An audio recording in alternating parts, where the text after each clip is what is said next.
So we'll move along with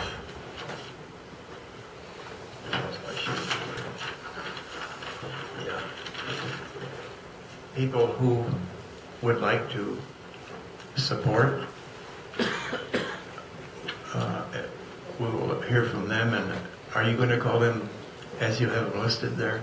Yeah. That'll be good. Thank you.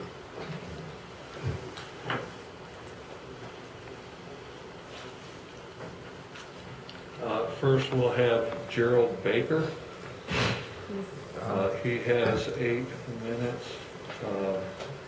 I'll That defer. was the miscommunication. He was actually part of No more. the presentation. He doesn't need. Well, these other people wanted him to speak before them. I'll defer to the end if possible. Okay. The next on the list is Roy Klaus. I deferred.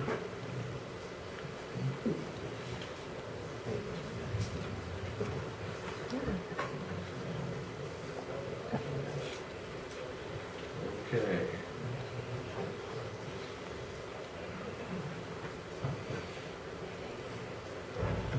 Mark Manicucci.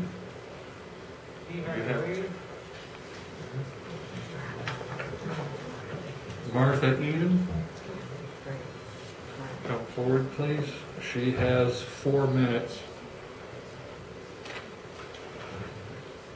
As Mattleton Heitzman had ceded her 2 minutes to her. Okay.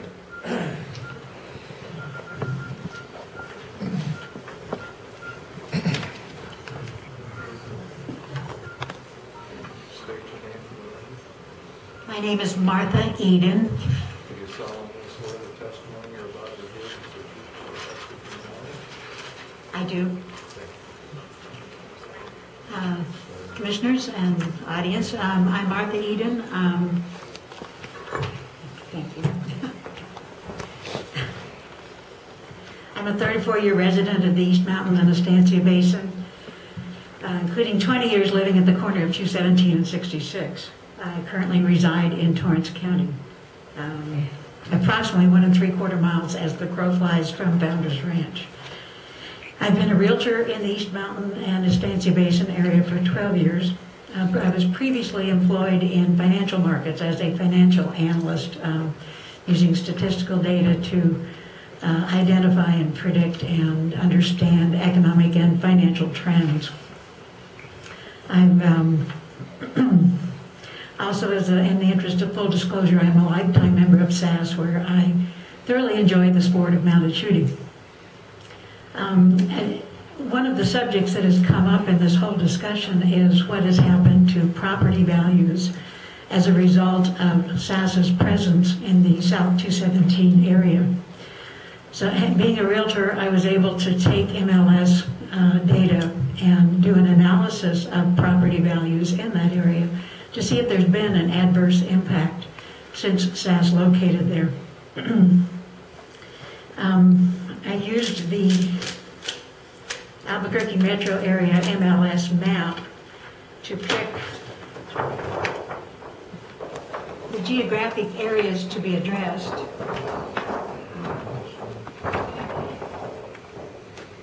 Okay, SASS is actually here where the star is. You have to speak into the microphone. Okay, SASS is actually where the gold star is.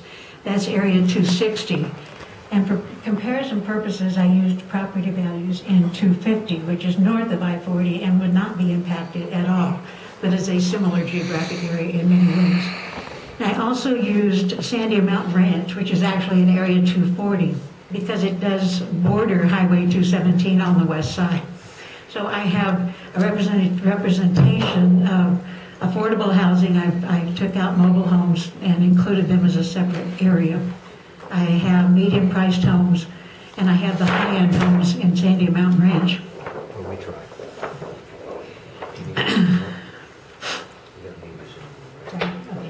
Okay. I used 2 time periods for the study. One is for the entire period of 2005 to 11 months of 2012, ending November 30th. And then I looked at the last 2 years. from January of 2011 to the end of November 2012 to analyze what happened to property prices. Nationally, prices went down 30 to 50% throughout practically every state between 2008 and 2011. The recovery kind of started in 2011 and has carried through to 2012. So the results of the study, and I think I gave each of you members a copy of the chart that shows the actual statistics.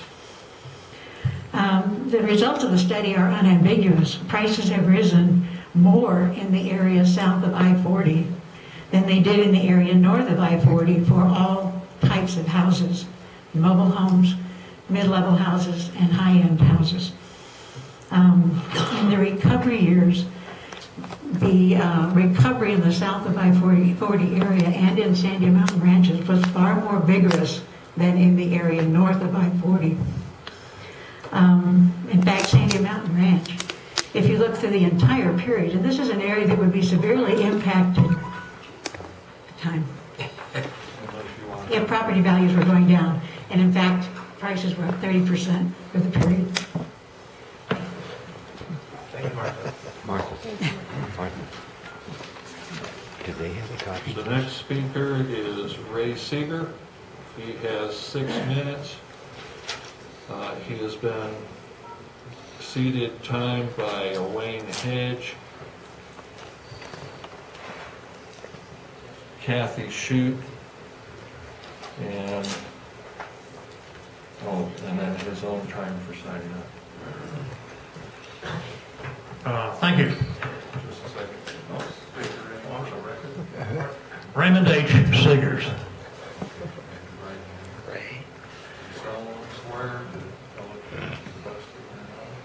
Yes. Okay, I appreciate the time, gentlemen.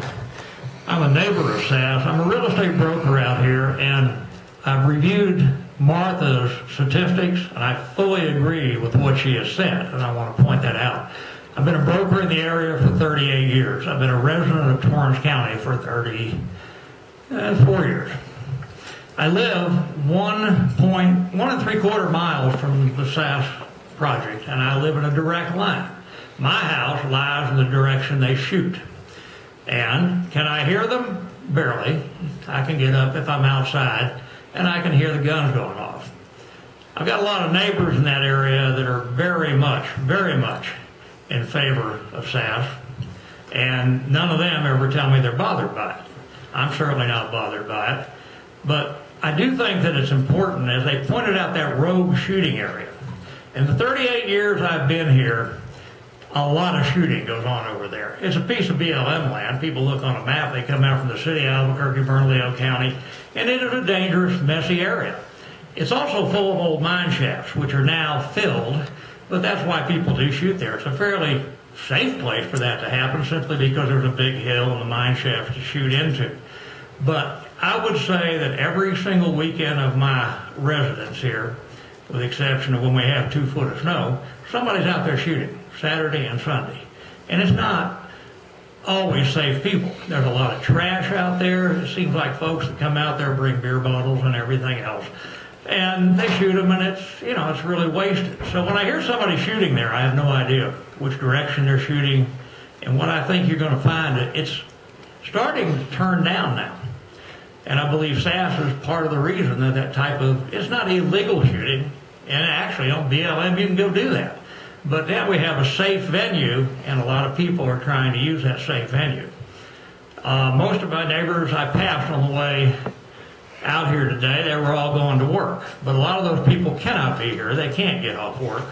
But having moved in, probably 1/8 to 1/4 of the people moved in here in the last 38 years in and around that area. I was responsible as a broker for their being here, or at least finding them a property. It's my opinion that, most of those folks are certainly pro-SASS. And for the reasons I've outlined here, is the safe shooting, the idea of a venue that gives us something to do. One of the problems I've had in Torrance County is they don't spend a lot of money on recreation for the citizens. And I know why, and I'm totally sympathetic. We don't have a lot of money. So this type of venue and the things they've outlined here fills so many gaps in what we don't have. Public meeting areas and that sort of thing. And recreation. I happen to know a lot of folks in Torrance County over this 38 years. Most of them have a gun. We're certainly a Second Amendment rights type of community. And now we have a place to go use those guns in a safe manner, and I think that is critical, absolutely critical. So I think SASS has done a wonderful thing.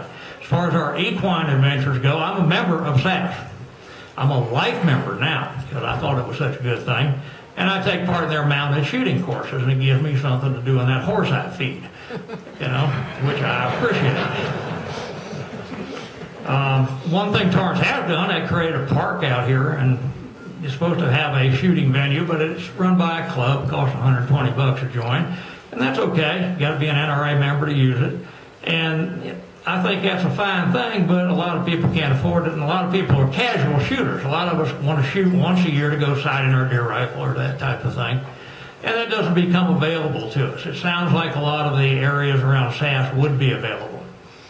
I had the opportunity to go out and shoot at their sporting clays, something I've always wanted to do all my life and never have done, and that was amazing. And I went with my son, and it was just the greatest time I've had in a long time, in a nice, clean, safe environment.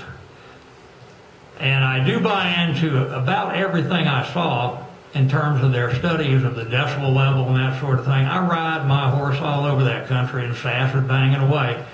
And I really barely hear them within a mile. I walk 4 miles a day, about 3 times a week over on Section 32, 600 yards from them, and it's not obnoxious there. The sound is not a problem. I've noticed that one area out there in Torrance County is talking about wanting to become a different zone, rural preservation. Well, I was here when we zoned this county, and when you live within 2.5 and 3 miles of the busiest interstate in the world, 17 miles out of a major city for our area, you can't really expect that area, which is RR, now 1 acre minimum, is to go to the rural residential preserved area. The folks that are looking for that type of designation might not realize it, but right next to them, that's the Mountain Valley subdivision I'm talking about, and there have been some complaints from there, but it is surrounded by 2 acre tracts, 1 acre tracts, all within a 1/4 mile of their subdivision. And that's what the long-range planning of Torrance County, and rightfully so, expected to happen in most of the areas south to the boundary of the RR zone. It's a sensible thing to happen. It is not a sensible thing to think that it's rural preservation. We have zones for that. We have 40-acre minimum lot sizes further south in our county. Okay, well, I sure appreciate your time, and I do concur with most of the things that SASS said, and I will reiterate that. Thank you.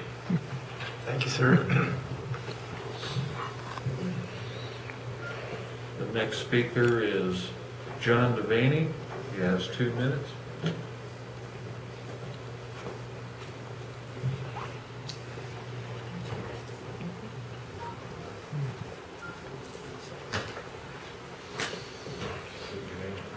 John Devaney.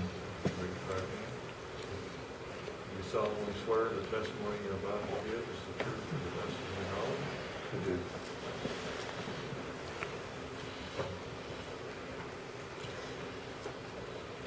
There's a lot of folks in here. My name is John Devaney. I'm the commanding officer of the Fitzgerald Sea Cadets. My son is a student at Bataan Military Academy. I'm a neighbor of the ranch on the north end of Las Lomitas.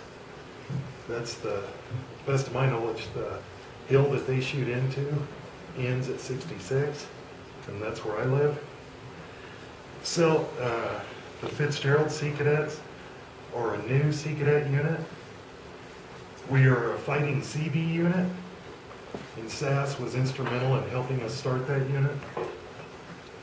They provided us with NRA instructors for our training.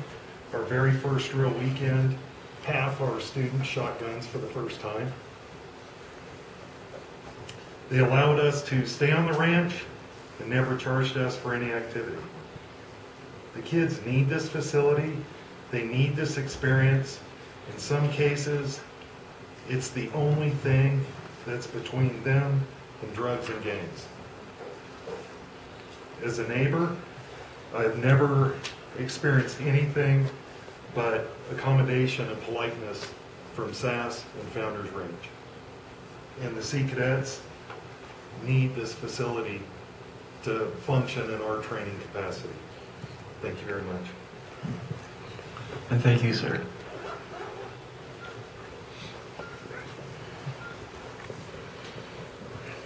The next speaker is Delmar Gasnier. He has 4 minutes,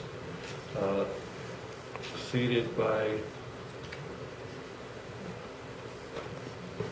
Seth Gassner.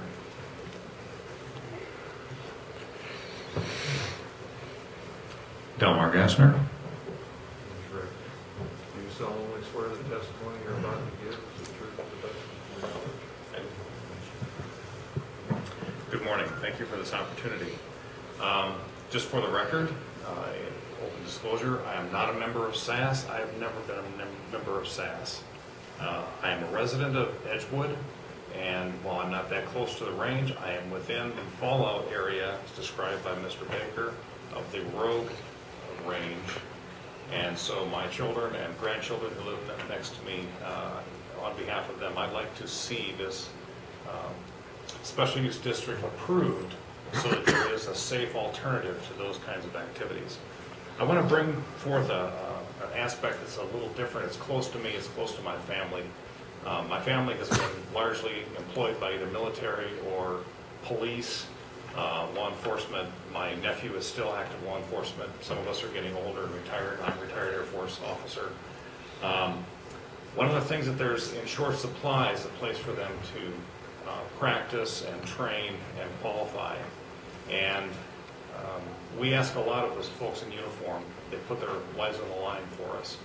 And other ranges, Del Norte over by Rio Rancho has a special range set aside for law enforcement use. You're probably aware of Calibers. Downtown Albuquerque has a special range set aside for law enforcement use exclusively. That's because there is such a shortage and a very great need. And law enforcement appreciates that. And that's something we can do that affects the entire community, all of us, whether we are pro or against.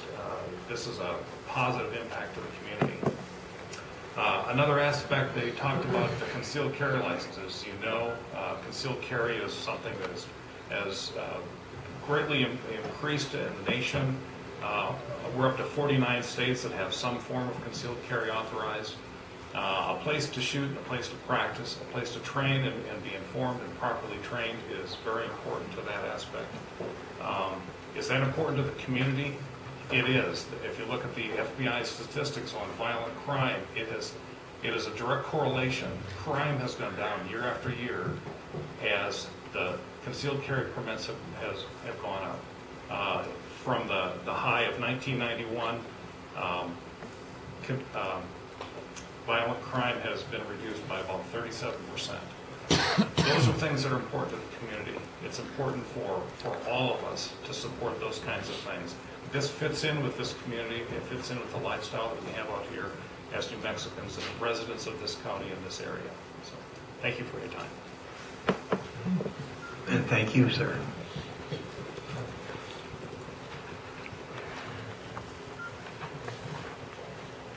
The next speaker is L.K.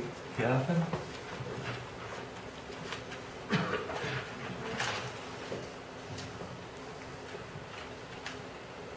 Okay, and we have Debbie Ortiz, 2 minutes.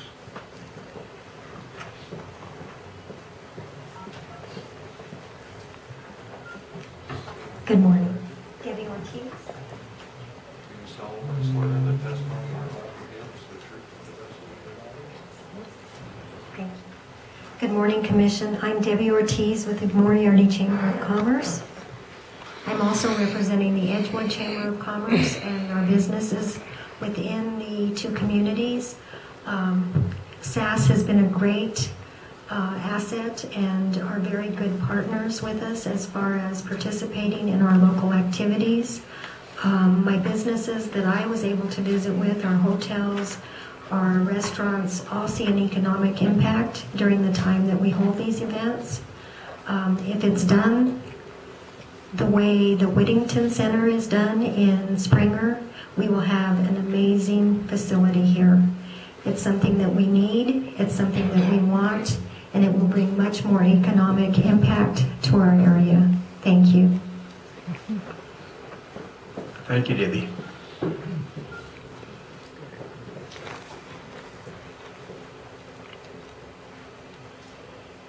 The next speaker is Ralph Hill. He has 4 minutes, 2 of them seated by Susan Hill.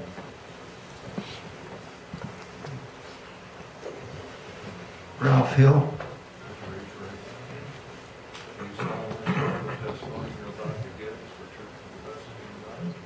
I do. Good morning. My family came here in 1908 and were dryland bean farmers until the drought, the big drought in the 50s. So I've seen a lot of changes. But I was very excited when I saw SASS come here. It was a great new venue for the area. And even though I lived in Santa Fe County, I leased the Cox Farm, which is directly west of the Founders Ranch, 100 acres there, to keep my horses on. And I very seldom heard any significant noise from the shooting. I'd barely hear them at times. My horses, they weren't afraid of the noise. They were more afraid of the buffalo that the ranch had across the fence at that. Anyway, I was there. They chip sealed the road. Bernalillo County did for SASS. Right away, somebody wanted to buy the ranch. They paid $4,500 an acre for the 100-acre ranch, cash. And the Ken Marzano, he thought it was a good deal. He bought 20 acres right across, right north, and directly west of the ranch, $5,500 an acre, cash. And so I mean, property values have gone up because of SASS being there, people wanting to come in. And then Governor Richardson did everything he could, if you remember, to keep and bring SASS to stay here. He had the road paved. I'm pretty sure he was behind that. He had 1 3/4 miles of the road paved. My restaurant, Chili Hills, we did fantastic every time there was a SASS event. And El Commodore and Shorty's, they catered a lot out there. There are a lot of non-shooting events. ACTA, American Competitive Trail Horse Association, they came there and did an event. I don't know if you remember Randy Rupert. He was a kid killed flying from here to Los Alamos in his plane a couple of years ago. He had a big wedding there. It was catered, and a very nice wedding. So the venue is open as needed for this area. And as far as noise, I used to work for the railroad, and you think about the trains going through people's backyards every 15 minutes, like Willard and Mountain Air. They get used to it. I lived for a while just off of I-40. People say, how can you stand the truck noise? And I say, what truck noise? But eventually, the problem are people dumping appliances and everything along the road. And you go along the north fence of SASS and you see a big dump pile there. So, I don't think people are driving along throwing dishwashers out their window. And as far as, let's see, there's one other point ahead. I guess that was it.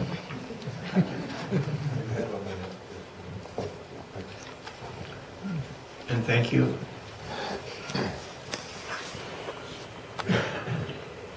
Our next speaker is Suzanne Shanley.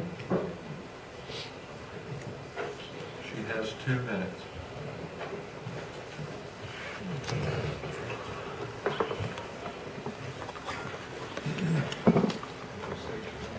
Yes, Suzanne Shanley.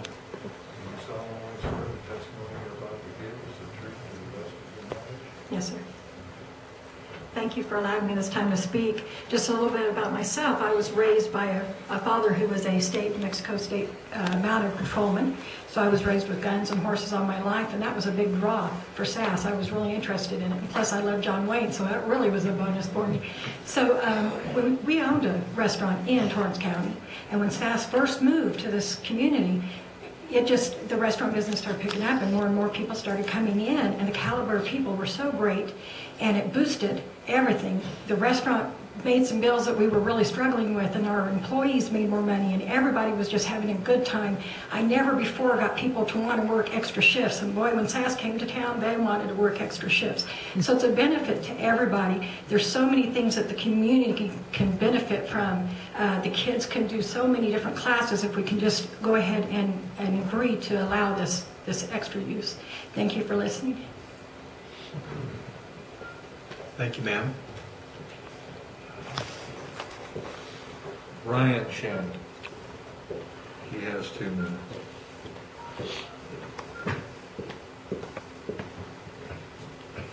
Brian Shanley. Do you solemnly swear the testimony you're about to give is the truth to the best of your knowledge? I work for a local utility, and I've lived out in this community for the past 25 years or 27 years, so give or take. And in my job functions, people that move into the area have asked me directly in numerous cases of the abilities to find activities and things to do. So I've asked them what their interests are, and those that are gun-oriented, they've asked me about shooting areas locally. I said, well, in that particular time, what was open to the public and knowing, I said the only local areas was the Bighorn Gun Club was one, but you had to be a member. And they said, well, I don't want to do that. And the other was driving clear across the other side of Albuquerque in order to shoot, and they didn't want to do that. So they said, it'd be great to have some kind of facilities on this side of the mountain that we could actually use. And when SASS opened it up for the public, there's numerous people who are glad that see this. And these are people that are moving from across the United States, moving into the area. And so having that knowledge, I've given them that. So it's a benefit to keep those individuals that want to shoot in an environment that is safe, rather than having them shooting outside the safe environments, because I've also experienced those situations in my travels in my job and seeing those things where they're shooting and indiscriminate in different directions and you don't know where it's coming from. So I think that I am also a SASS member and very much enjoy it, and the benefit to this community is greatly a great deal to this, to benefit economically, and also for those individuals that have never been exposed to handling a gun, done it in a proper manner, like the Sea Cadets, etc. And also the Boy Scouts that have been out there, and just the history in itself. And this, I think it's a great benefit for this community to expand it.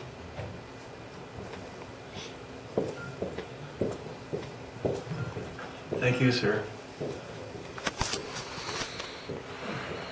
And John Bluff? John Bluff. He has 2 minutes.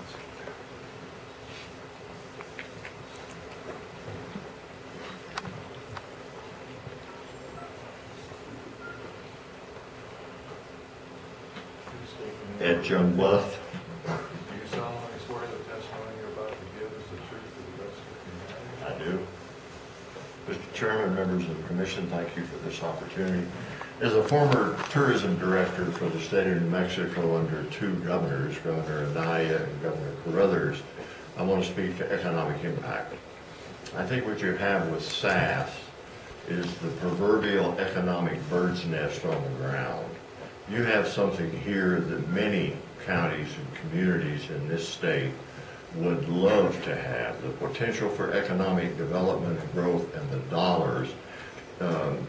Missy, is that it? Missy, yeah. She didn't use the rollover in the dollars. But if you take that $3 million plus and you begin to roll that through the county and through the outlying communities that benefit from this, when End of Trails takes place, they all just don't stay here. There's a great deal of support out there. I was glad to hear from the Moriarty Chamber of Commerce. I think that's fantastic. I have chamber experience in the state as well. you really have a good deal here. And the growth factor that they're looking at and the elements that they want to put into place in the years to come can put Torrance County, right on the map with this one facility all by itself. Thank you very much for this opportunity. Thank you very much, sir.